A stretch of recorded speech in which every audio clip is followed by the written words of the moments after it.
Hello, Dr. Q. Hi, Lori again.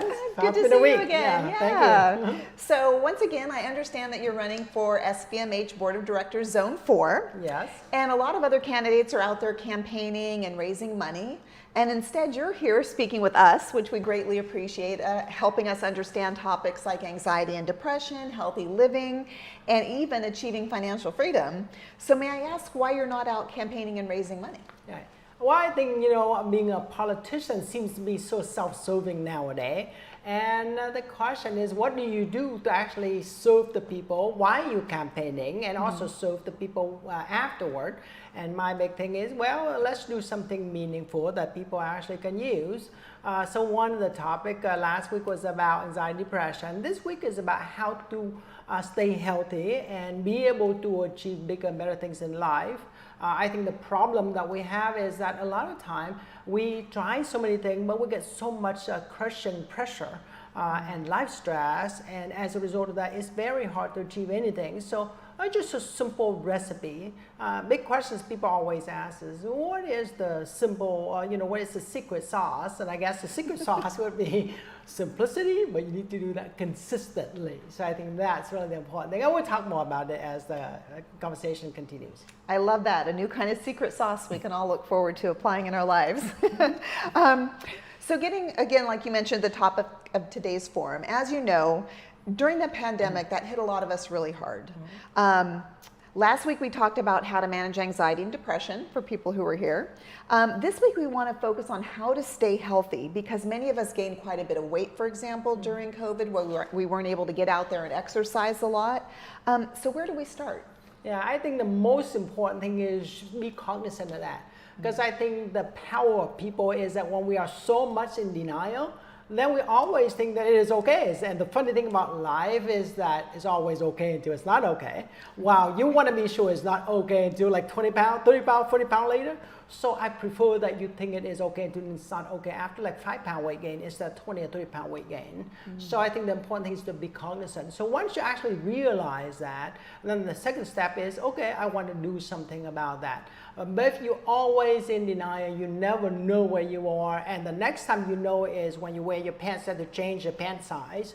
Well, that's a little bit behind the bar, and it takes so much more. It's not impossible, but it takes so much more to reverse that process. So therefore, it's important to be cognizant and be determined that you want to make the change for the better. Okay, great. So it kind of comes back to our topic like last week, having awareness. That cognizant is the awareness and noticing when things are changing so we can step in and intervene. Exactly. And from this standpoint, from the healthy living standpoint, it's really easy. I highly recommend people to basically weight themselves at least once a week, similar time. Like before you shower, for example, no clothes on, so you can really compare the weight there week to week. And if you start to have a significant increase, 3 to 5 pound increase over time, then that'll be the time to do something about it instead of just, well, I don't weight myself because I'm going to feel bad. Well, if you don't know how you're going to be able to make any corrective actions, right? So exactly. Yeah, burying our head in the sand doesn't make the problem go away, does it? That's right. So are you telling me that we shouldn't start out with heavy workouts? Because we've talked about that before. So doctors will emphasize diet and exercise with a big emphasis on exercise. Is there a reason that I shouldn't go out there and exercise an hour or two every day? Yeah, I think that's one of the typical things that actually a little bit amusing for me. I have many patients. In fact, this week I have a patient coming in like 250 something pounds. And tell me that, well, I saw Dr. So-and-so and said, what did he or she say? I said, well, do diet and exercise. And said, well, just exercise more. And then I asked the patient, well, how does that doctor look? And said, yeah, that doctor's kind of overweight. It's like, well, how are you going to believe anybody if that's what they told you? The main problem is that exercise is only the mean to maintain the lower weight and to keep your body healthy. Trying to exercise to lose weight is almost an impossible task. It's like going to Las Vegas and expect that you win and become millionaire. It's just impossible. The cards stack against you. For example, you know that it takes for 8 gummy bears, you have to run a mile to burn it off. Well, how are you going to get into shape by doing all these exercise? You'll be doing 2, 3, 4, 10 hours a day in order to get in shape. Number two, which is much more important in my opinion, is the wear and tear on your joint. So just imagine you're 20, 30, 40 pounds, 50 pounds over, and then you go out there, and I've seen this almost every single day when I go hiking at Fort Ord Terrace. Then people are like a lot overweight and try really hard to do these hiking. They're going to have so much wear and tear on their joint, and as a result of that, they're going to have more procedures done, more surgery done, more complications. Then they have to stop everything. So the first thing first is to line up the load. That's what I tell my patients, that line up the load first. Once you lose the weight though, you'll be able to have so much more energy, and then by then I ask them a simple question. What is it that they enjoy doing from activities? So some people like hiking, will do more of that, biking more of that, swimming more of that. They just do things that they enjoy more, and as a result of that, it's going to be active. They're going to keep themselves healthy without feeling like it's a job or a chore that you have to do. I think that's so important, because if we find something we love, it'll be something we get to do instead of something we have to do to stay healthy. True. So thank you for that advice. Yeah. And what about medications or weight loss surgery? Right, so they have them kind of medications out there and the weight loss surgery, but as we all know, most of the weight loss surgery or extreme medication get you to lose weight, which is true, but then a lot of people might actually gain a lot of the weight back. And sometimes we see patients that actually lose 50, 100 pounds, especially after weight loss. What do you see? Weight loss person, flappy, skin here and here and here, and then just look unhealthy. And that's the problem, is because their body become too much, has too much toxicity in there. So the things to do is to be aware of that and have a plan, so that if you're going to lose weight, how you're going to be able to maintain your body at the low weight. And the answer to that is you need to make sure you detox yourself regularly in order to get rid of the extra inflammatory inflammation cells around, and also any kind of toxin that you accumulate over the years. I think that's really important. I don't think most people understand that detoxing component. So where would we start with that? Yeah, so detox is really simple. You first do a simple lab test, a comprehensive lab test, and then check for your liver. The number 1 and 2 filter in your body is your liver and your kidney. And the example I told my patient today, for example, that I saw a lady in, maybe 200 pounds, didn't look that bad, but I asked her, well, how much she weighed when she's 20 years old? I said, well, I was 130 pounds. Like, oh my God, that means that your body actually carries a whole lot more. So the big question is, the analogy is, it's like a kitchen sink. So you have a kitchen sink and you pour in food and debris and oil and everything, and then now it's plugged, so that everything's kind of backed up. So the things to do, just like the kitchen sink, to improve on that, you have to clean the drains, and then you also don't put more stuff down the drain. So that is the approach that we're going to be doing, and that will help tremendously. But if you continue to feed yourself the same kind of food, even if you clean the drain successfully, you're going to have the same problem.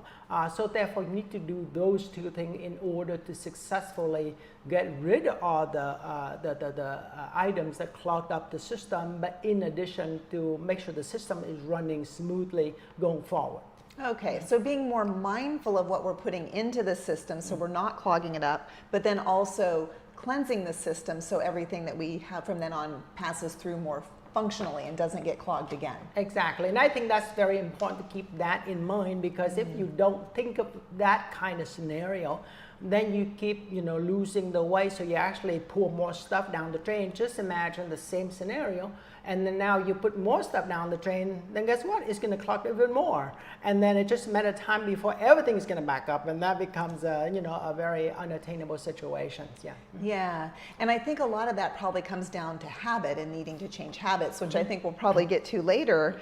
But you had mentioned something about people who lose a lot of weight, and I know of people, have friends and stuff, who've maybe lost a lot of weight from different diets and surgery, and a number of them do gain that back. So what is the best way to prevent that? Right. So going back to the situation we talked about earlier, so again, so if you're going to be having a bad kind of scenario where over the years you accumulate so much debris and inflammation. And this is, for example, today I have this lady who actually has fibromyalgia, so her body is constantly inflamed all the time. So she gets so much inflammatory cell. Now she actually run out of place to put that. It bubbled into the surface, so she got these kind of weird rashes all the time. She's literally gouging her skin out. So the things to do is, before you do anything, is first you have to detox your body. So you want to check your liver and your kidney, make sure it's all detoxing. And once you actually do that, it's going to be a lot better. Now, a lot of you actually went through the COVID pandemic with me, already hear this all the time. One of the first things that come out of my mouth is, well, just detox your liver with artichoke tea that we make homemade. And it's nice and easy. We, right here in this area, we get a lot of artichoke. You can buy it really inexpensively, like in Moss Landing area and that kind of thing. And then you make your artichoke tea, and then that way you drink them constantly to flush out your liver. Once your liver is cleansed out, it'll be a lot simpler.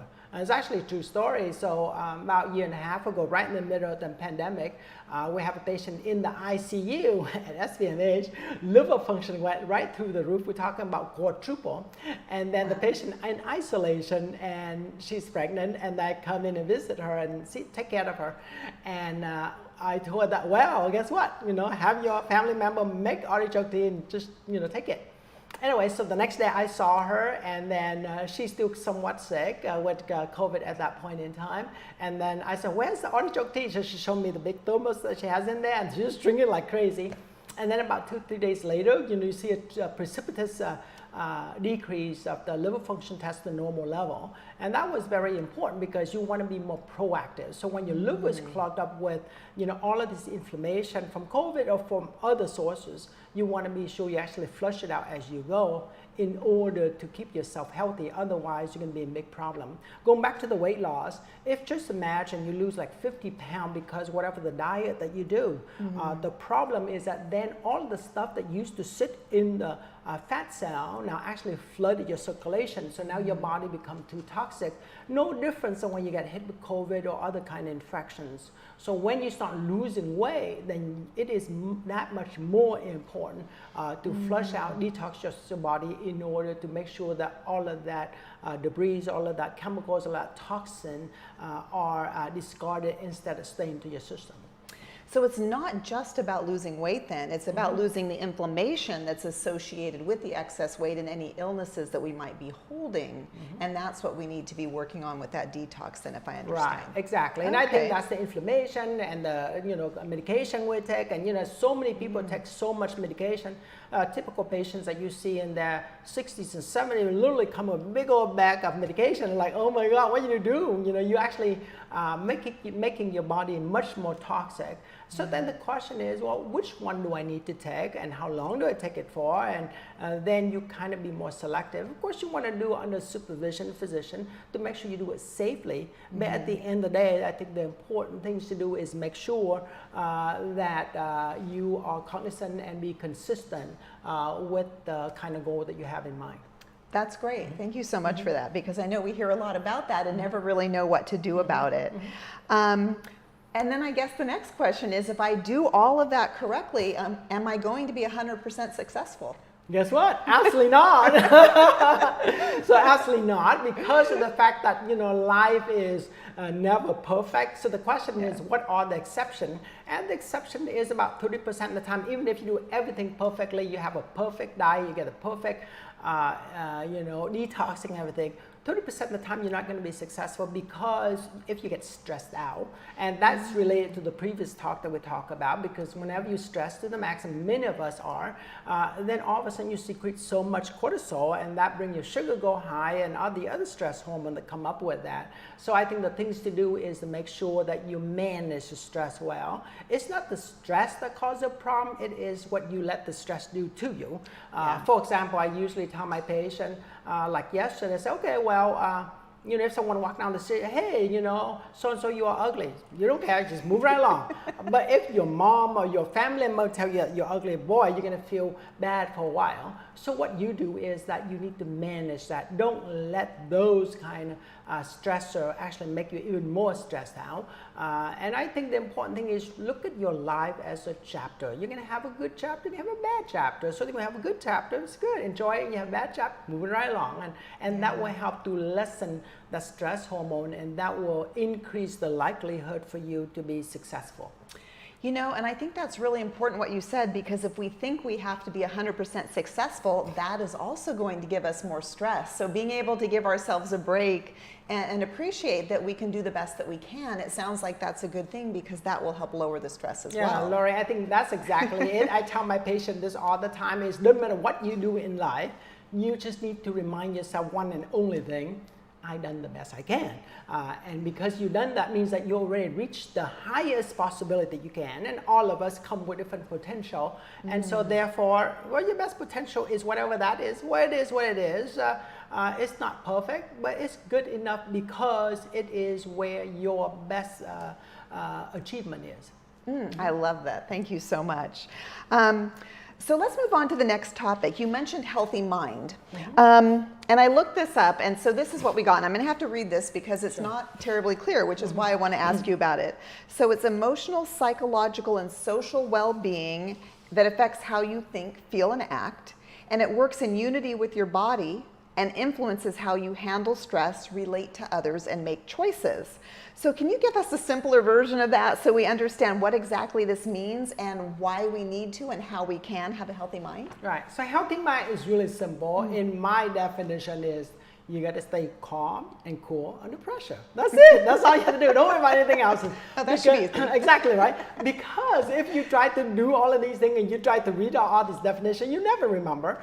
And the example I say is that, you know, if you have two professors, one is really good and smart and get Nobel Prize, and another one might not be so good in teaching community college, well, how do you know which one is better teacher? Well, it depends on what they deliver. Sure, you can have someone write all of these big chalkboard with all these different formulas, and then you can't remember half of them. Well, chances are that's not good. However, another person had the same complicated formula, but distilled it into a simple level that people understand, then that becomes a better teacher. And therefore, I think it's important to can realize that. And same thing for your mind. So basically, your goal is to have a clarity in your mind, have tenacity in your mind, so that you can stay calm and cool under pressure. And if you do more practice of that, you get there. How do you get there? It's really simple. It takes a lot of practice. And we talked about earlier about habits. So how long does it take? 28 days. So short 1 month, you get to your habit. So therefore, whatever that you want to do, I don't care how complicated it is, if you practice 1 and 2 and 3 and 4 and do it consistently. My example is I have patients just print out a simple monthly calendar, and every single day just do a check mark.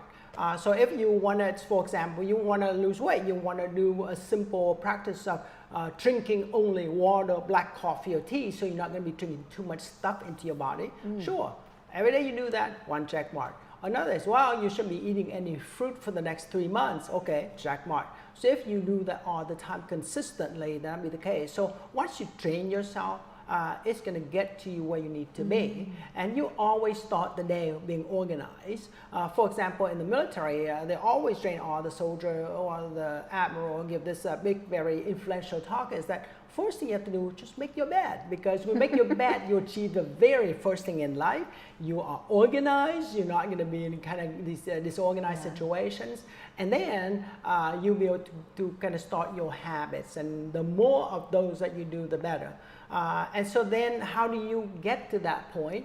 More and more success. So initially you might have a little tiny success, but the next one, the next one, the next one, and the next thing you know, you realize that you can be invincible. And it sounds kind of like, you know, being a little bit kind of overconfidence, but everything starts with the mind. If your mind tells you that you are not successful, you are not confident, you can't achieve anything, well, game's over. You already surrender before you start. So therefore, you need to make sure you have that mindset saying, I'm ready, I'm good to go, I can do this. Now, sure, it's going to take some practice, but more practice, daily practice, consistent practice is going to lead you to successful habits and successful outcome. Okay, so it sounds like you're saying that that routine helps us have the simplicity which makes it easy to start make these changes. And I think that loops back around to what you were saying before, where if we give ourselves a break and know we won't be 100% perfect all of the time, that actually lets us better achieve our goals. Because if we don't do perfectly one day, we can still put a check mark because we noticed maybe, and we're taking those steps to creating the routine and appreciating it'll take time. Right, absolutely, because I think that's the important thing is, you want to be sure that you continue to do that, and you want to be sure that you achieve that goal every single day. So it's all about simplicity, but you need to achieve that consistently. So it's all about simplicity and consistency, and you do that all the time. And the more of those tasks that you do, then the better you are at it. And then eventually you wake up one day and say, wow, I can be calm and cool under pressure. And it sounds so like hard to do, but I think all of that takes a lot of practice. And we see so many people in the war, in politics, in business. How is it that people stay so calm and cool under pressure? They're not calm and cool inside, but they get so much practice so that they come out and calm and cool under pressure. And for example, at SDMH, for example, I got called in for emergency, people bleeding everywhere. And so, oh, well, doctor, keep coming in to save the day. Well, how am I going to stay calm? I'm not calm inside. I'm like, oh my God, what's going on? But then of course, I just stay very calm outside, ask my nurse to do this and that, and then we, as a team, we'll be able to get things done. So the goal is that you need to get that kind of ability to jump in and take care of the problem, be a problem solver, and keep everyone safe. And I think that's what's going to bring to the table, for the hospital, but for any other organization, in my opinion. Okay, and so you mentioned, about the routine and simplicity and developing the habits and the persistence. Are there any other ways you'd suggest for cultivating a healthy mind? I think, being clear in your mind is important. I think we talk about, simplicity. I think so many times we try so many things and try to do so many things. So it's like, is your plate full or not? If your plate is full, then it's really important to be cognizant and then just, kind of let basically line up some of those tasks that you don't need. Things are unimportant to your life. The big question is, how do you know which is important or not? And the answer is, if you just ignore certain kind of decision or task for a day or two or a week or two, and nothing happened, well, chances are that is unimportant, so you can skip that. However, on the other hand, if you skip one or two things and all of a sudden you get this and that notifications because you need to complete whatever that task is, then that'd be the time to address those issues. Okay, great. And I've heard you mention before the 3 pillars of life. Can you tell us what those are and how it's helpful for us? Yeah, so I think just like anything else in life, you want to be sure that you have a clarity, how to, sort of like a framework to achieve bigger, better things in life. And the answer is you want to be physically strong. We talked about earlier. We talked about being mentally strong, so that way you train yourself mentally. And then the third thing is to be spiritually strong. I think that's the sad thing about our society right now, because of all the influence and the news cycle and everything else, is people are so much getting brainwashed by a lot of these kind of different effort to try to sell something to you. And as a result of that, so many of us can't think for ourselves. So one of the things that we can do is calm our mind down, and being spiritually strong is important, because then that will give us a chance, a way to calm ourselves down and be in touch with ourselves, in touch with the world, universe, and the God that you believe in. And I think that will be very important. The second part I think is important is that also give you the courage to make important decisions, and especially decisions that has a lot of unknown to it. Okay.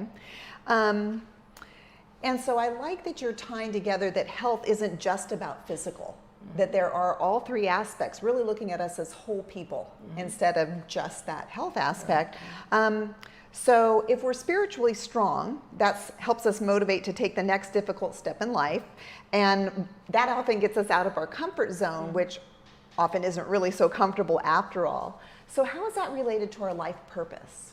Well, I think the reason why it's important is because so many of us, we kind of run around doing stuff, just like last week we talked about, it's just like a hamster on the wheel. We just keep running and running fast and fast, and we wonder why we're going to nowhere, because we're on the hamster wheel. No wonder we go to nowhere. Yeah. So the answer is, once you're actually more emotionally connected, spiritually connected, then you're going to find your life purpose. And I think that is really the key to success for a lot of us.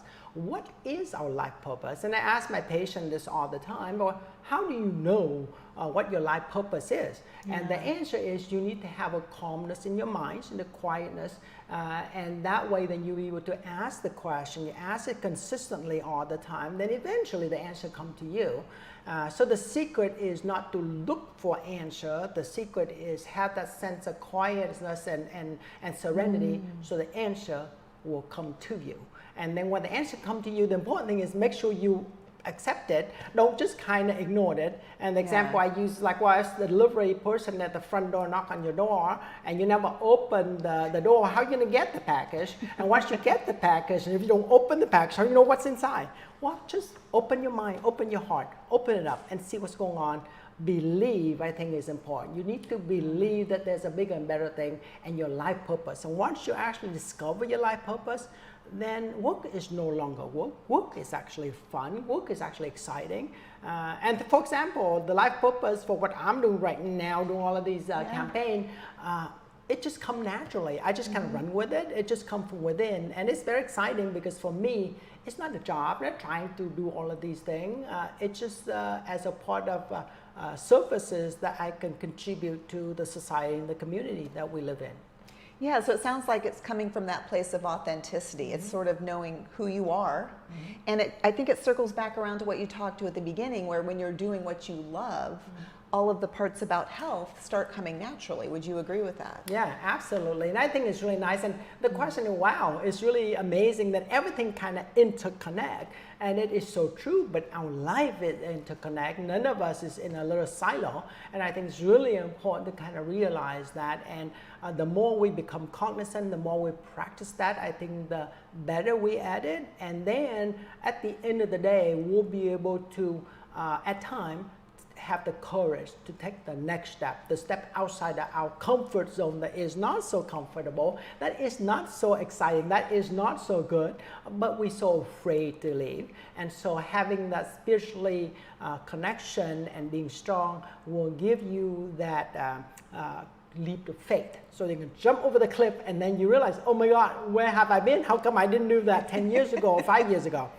So when you do that, I think life becomes so much more exhilarating and meaningful and fulfilling. And I highly recommend a lot of folks to practice that. Of course, baby steps, start with small, but then eventually you get to that level and life becomes absolutely so much more meaningful than just, 9 to 5 job and can't wait for the weekend to come or something like that. Yes, because, and you mentioned the comfort zone, because we're in the comfort zone, which just means we're out of that state of fear maybe. And the comfort zone, it sounds like you're saying, is actually what's holding us back from having a more exhilarating and fulfilling life and a more purposeful life. Right, absolutely. And it's like the rubber band. When you're inside the rubber band, it sounds nice and comfortable, no big deal. You will stretch it out, you feel a little discomfort, but your goal is to stretch it out and jump out of that, and then also like, wow, the world is so much more than that little tiny circle in the rubber band. And then I think the coolest thing is that after you do a few of those jumps, then you realize that, wow, you can really fly. You can fly high and then just go for it. And I think that's what makes life so much more meaningful. And then you can contribute to more and more to the world and the society that you live in. My big question I ask everyone to do, and I do it all the time, is that instead of saying me all the time, well, donate to this and that, whatever, then ask yourself the question, how can I serve? How can I help to make the world, the community a better place? And the more you do that, the better. And I know it sounds kind of strange, but it's so true, is that the more you give, the more you shall receive. And so because you contribute to society and to the community, then you receive that sense of fulfillment and the sense of achievement that you're making differences in the world, in the community. I think that is really what we are here in this earth for. And it's interesting because we talked earlier about how health isn't just our physical health, that has the 3 pillars, and so that's part of being whole as an individual. But now there's this extra layer of being whole with our society, with our culture, with our community. And so it sounds like health really entails all of these aspects, that we aren't an island all onto ourselves, that part of our health actually comes from surprise, that sense of community. We are truly interconnected, and I think it's really important to be cognizant. And I think it just needs to be said and to be framed in that kind of picture, so that people, it's easy to understand. Yeah. Sure. So I love how you're sharing all this, because it's so easy to get used to having a doctor just tell us our health is about doing these physical things, taking this medication. And your approach is so refreshing, because it's really more about having that healthy mind seems to actually be the core of having a healthy body. Is that what you would say is the case, that really it's not just the body, really the body comes from the healthy mind, if I understand right? Yeah, absolutely. And I think one of the big, misinformation in many ways is that when people go to see doctors, they think that doctors know everything, doctors know best. Not true. I mean, medicine, we only know this much. The world and the universe is that much, so much more. And I think it's really important to realize that now mind sets stage for so many things in life. And I think it's really important to be cognizant of that and do that. And once you start with a focus, with the intention, then you'll be able to kind of take the step beyond that, and everything else is going to help. Modern medicine, science, I think is very important to help you to do that, but it's only a tool, and you just can't say, well, I'm not going to do anything, I expect the doctor to fix me. Well, doctors can't fix everything, so therefore you need to help yourself, and the doctor can help you to get better, and the healthcare system, the hospital can help you to get better. But it has to be working in conjunction with one another, and different individuals are different, so therefore something might work for one but not for another. So then you need to kind of work as a team in order to get to the better you, the better patient, the better self. I think that's great to help people to understand there is no cookie cutter approach to medicine. That really, the key word that you said that most people don't realize in health is it really is about teamwork with you and your doctor. Together you find the best solution for you as an individual. And so any other suggestions on how people approach that? Well, actually, just want to mention, I have a lot of nurses actually on my team, and I want to forget my nurses. And that actually usually the best thing, because sometimes people are a little bit feel uncomfortable to talk to the doctor about whatever, or negate whatever he or she said. And so many times I have my nurses go say, hey, Dr. Q, what about this and that? Patient worry about whatever. I say, oh yeah, sure, we'll talk about that. And I think it's very important. And that teamwork, I think, is very important in order to address any issues and problems. And I told my patients this all the time. I don't care how simple the question, the concern is. I want to hear about it, because not knowing about it, then I can't address it. And when I can't address it, how am I going to be able to get you better? So therefore, just bring it on, and we'll talk about it, we'll discuss, and we'll make a reasonable plan, the course of action in order to help you to get better. And once that individual get better, that's all that matters.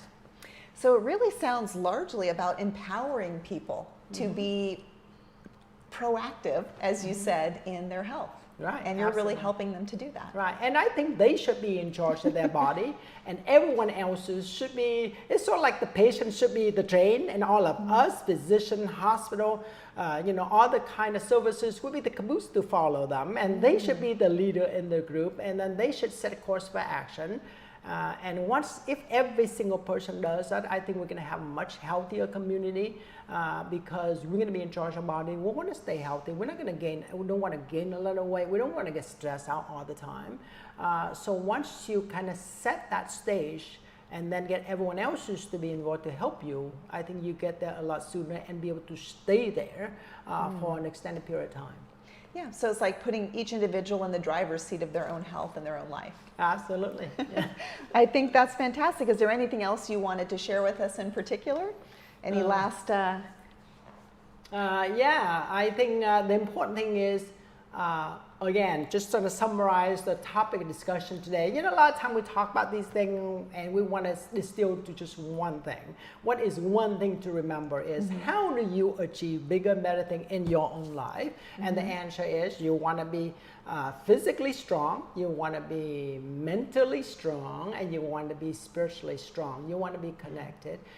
Once you actually nurture those three characters of your body, your life, then you'll be able to get to be the person that you can achieve so much more than you think you can ever imagine. That's fantastic. And I understand we do have a question from the audience. Okay. Is generalized anxiety disorder the same as general anxiety? Is generalized anxiety disorder the same as general anxiety, or are those two different things? And the answer is, does it really matter? No, you get anxious, that's it. And so the answer is how to manage it. I think all of the diagnoses that you hear from doctors, and they have this thing called DSM-4, basically they categorize different kind of things. But at the end of the day, you live with it, you know that you get anxiety, you get anxious about certain things. So then the question is, okay, I get anxious about whatever the situation is or life, how do I manage it? And that would be the important thing. So always ask, what do I do? Instead of trying to find out the nitty-gritty detail about this type A or type 2 or type 3 anxiety. I don't think it's going to matter as much as how to manage it well. And then how do you know the treatment plan or the approach is good? You are the one, because all of a sudden you say, oh wow, I do that for 3 to 4 weeks. Wow, I'm getting 10 to 15% better. Well, we're on the right track, continue some more. Okay, so it's not so much about the diagnosis as it is about understanding what to do to make ourselves feel better and feel healthier. Yep. Okay, I have another question. What is the recipe for the artichoke drink? Oh yes, we would love to know what is the recipe for that artichoke drink. Oh yeah, so Helping really us with simple. detox. I usually recommend people get the biggest pot of water you can find, fill it up Okay. with water, get 2 big artichoke, wash it well, cut in half, put into the pot and boil it up for 1 hour. After you do that, you get all the extract from there. I call it artichoke tea, and just scoop it out and drink it. Sometimes when you leave it outside too long, it gets oxidized, so therefore you leave it out. Initially the water looks nice and crystal clearish, kind of green color, and then you leave it out for a few hours. Next thing you know, it's kind of brown looking. It's still good, don't worry about it. But if you want to keep that beautiful color, then the minute you're done with that, put it into a little container and put it in the refrigerator, especially if you have one of those jar, like a pickle jar and that kind of thing, so then it doesn't get a lot of oxygen going in to oxidize that. But that's all you have to do. And then the more weight loss that you do, the more of those artichoke tea that you should drink, or the more infection that you have, like COVID or other kind of infection, the more of that you should drink in order to flush out that liver. So anybody who has any kind of inflammation that they're dealing with, it sounds like this artichoke tea would be a great idea. And how much would you recommend both for maintenance and for detox? Yeah, so I recommend for someone to actually need to kind of clear it out, like 2 glasses a day, 8 glasses a day is reasonable. And a lot of people over time, they don't do it all the time, which is reasonable. But the nice thing is that by the time they need it, because they go to surgery, they have bad infection, they get COVID, they get other kind of issues and problems. And then I just remember, hey, remember the artichoke tea? Yeah, I remember. So okay, well, I'll drink it like crazy now. Yeah. Another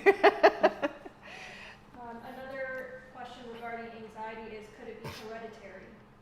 Can anxiety be hereditary is another question. Anxiety, believe it or not, is not likely hereditary. It's more likely to be environmental. So usually the simple question I ask my patient, I have could be like a 20-year-old girl coming in, or could be like 40-year-old lady coming in, and they just get all these kind of different anxious anxiety. Then I ask a simple question. When you were a baby inside your mama's tummy, were your mom stressed out? And 9 out of 10 or 9.5 out of 10, the answer is yes. What happened is your baby was made in all of that stress hormone, so therefore that baby is primed to get anxiety. So if one thing, all the pregnant lady out there, one thing you can do to help yourself is to manage your anxiety while you're pregnant. So at least you're not going to actually propagate all of that anxiety from one generation to the next, because why one lady got pregnant, have a baby come out anxious, go through the entire lifetime with anxiety, then have the next set of baby as the child, then the next generation is. So that's part one. Number 2 is environment. So if you grew up in the family situation where everybody's anxious, and that is one of those kind of behavior that you see, well, guess what? You grow up to be just like that. And that becomes a problem. Now, there's a really cool study that look at anxiety. How do you manage anxiety? It was actually done in Boston area. That's the coolest thing. So they have one group just manage the kid, and they have one group manage the parents. And guess what? They manage the parents works really well, because when the parents manage their stress well, then that translates to a calmer household and less anxiety kind of provoking situation. Then everyone is going to be a lot calmer. And I think that's important too, because then the parents are modeling how to deal with anxiety, and the children can learn how to deal with anxiety, so it becomes a coping mechanism for anxiety. versus, so it helps be preventative. Right, and all of that I think is important because it breaks the chain, because all along everyone got chained up with anxiety, and so by the time you learn the mechanism, you can break that chain, and it's going to be absolutely phenomenal. And I call that's like giving people a new lease in life. So instead of having a destiny to become anxious for the rest of your life, now all of a sudden you break that chain and people don't have to be. And I think that relates back to what we say, it becomes almost a habit of thought that is the anxiety, and that awareness comes in and we learn different ways to behave and to think, and then we can break that cycle. Right, absolutely. Yeah. And then going back to artichoke tea, is using artichoke tea bags the same, does it have the same efficacy as using fresh artichokes? Yeah, I usually don't recommend the artichoke tea bag as much because you have no idea where it's coming from. And a lot of these artichoke tea bags come from Asia, and the regulation is not as strict as we have in this country. Just imagine you have artichoke artichoke plant around here, and they use all sorts of weird pesticides. It's not going to be acceptable, and yet in a lot of countries it's not. So therefore the quality is so inconsistent. I think that's a problem. So I recommend, since we live here, it's much better. Now sometimes people, like I have patients like might be calling me from like Montana or Texas or Florida, and that's the only thing they got. Okay, well that's reasonable. But if you have a choice, then definitely go for the fresh stuff. Yeah. I hear you are running for the board of directors at SVMH. Are you going to bring this level of positive energy and advocacy for good healthcare at SVMH to the board while making policies? You want to repeat that? Because it's so mouthful. You heard it okay? Okay. Okay, so yeah, I think life should be exhilarating. Hospitals should be exhilarating. Should want to infuse the positivity in the system, in healthcare, so that you want it to be able to get better. At the end of the day, what is it we're supposed to do? We're supposed to help folks to get better, right? And so the first oath that we all take is, well, first do no harm. So at the minimum, you don't make things worse, you want to get people better. And we can do it together as a team. And I think that's really important. And what I'm hoping to do, and I feel confidence that I can, is that we can infuse that into the board level so that everyone is excited about making positive changes instead of just approve these kind of random policy and procedure that might not make a lot of changes. Well, all of that's easy, just stamp, stamp, stamp. Well, that's easy, but what do you do to make a real difference? And how you listen to the people in the trenches. So all the staff, the nurses, the patients, listen to them. They'll tell you. You don't have to do any survey and spend a lot of money on that. Just listen to people that actually enact in the system, and then you know what to do. Yeah, I think that's a critical aspect. Listening is one of the most important tools because it's listening to people and what they're dealing with, and it's listening to our bodies. So no matter what aspect of health you're talking about, really listening seems to be the key. Absolutely. And so I so appreciate your enthusiasm, because I think your enthusiasm is so infectious that it gets us enthusiastic about being healthy and seeing what's possible and seeing where we can find solutions. Absolutely. And I think that's what we need. And there's nothing that is impossible.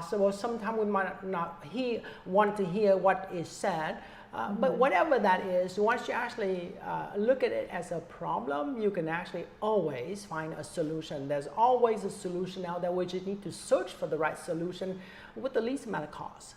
And I think, again, it comes to mindset. It's believing in the solution helps you find the solution. Well, you know what they say, if you don't believe in miracle, it won't happen because you already said no. So you get to start believing miracle, then miracle will happen. Yep, you have to open the door to the possibilities, right? Yeah. Okay, so it looks like we don't have any more questions from the audience. So I just want to thank you so much, Dr. Q, for spending this quality time with us, helping us learn more about how to be healthy. And I'm really thankful for your leadership here at SVMH Board of Directors. I really think that you can help guide the direction of really creating a healthcare delivery system that better serves people and helps them be excited about being part of that process, and really creating a community where we can all live happier and healthier lives. So thank you so much for that and what you want to bring to the table for us. Yeah, and thank you so much for spending time with us. And I think it'd be very exciting to be able to have a team that everyone can contribute, everyone can actually feel that he or she matters. And I think that's really the important thing, is that you matter, the folks who actually is here in the community and use the services or work at the system matters. And I think that is going to be the big achievement that we can bring to the system. Thank you. Absolutely. Thank you. Mhm.